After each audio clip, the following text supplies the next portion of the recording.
J'ai beaucoup de films préférés, mais ce soir, puisque j'accueille la 30 à Vernier, je vais prendre dans les brumes électriques que j'ai vu.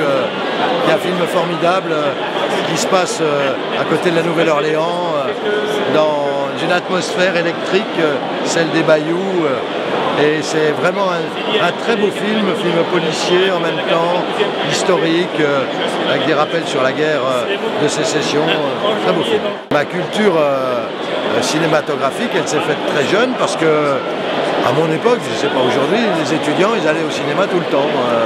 Les lycéens, dès qu'on pouvait, il m'arrivait de rester voir 2-3 films dans le même après-midi. J'étais abonné au Cahier du cinéma.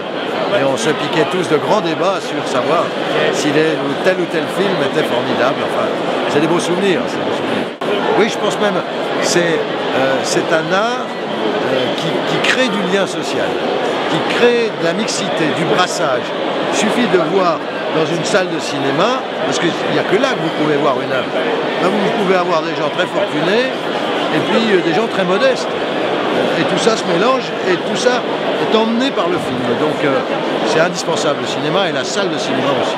Et moi j'ai toujours fait la différence entre la musique et le cinéma. Pourquoi? Parce que la musique et les musiciens comme Manu Chao et d'autres ont toujours su très bien utiliser Internet pour leur propre promotion. Et puis ça coûte cher, mais faire un disque, faire un CD, c'est pas faire un film. Hein. Donc il est très bien que Internet puisse aider le cinéma en rendant finalement ce que le cinéma lui donne. Il faut que ça soit donnant-donnant. Donc c'est pour ça que moi je ne suis pas pour le piratage, etc. Je suis opposé à cela et je suis favorable à une loi, dans le cas de tout le monde, hein.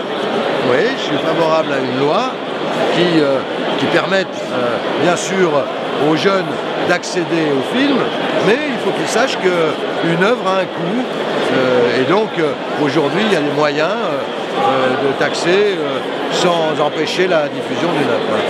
Oui, et puis Internet est tellement facile d'utilisation pour les jeunes et tout, qu'ils en oublient le coût d'une œuvre. Bon, ils consomment ça comme ils consomment des séries américaines. J'ai rien contre eux, hein, au contraire. Mais ils consomment des séries américaines à longueur de temps. Je vois avec ma fille, hein, je sais ce que c'est. Donc c'est un film de temps en temps, une série américaine, un film. Et donc il faut qu'elle sache que chaque œuvre a un coût et qu'il est normal que quand on regarde une œuvre, eh bien on rend au créateur, sinon il ne créera plus. Sans créateur, pas de culture.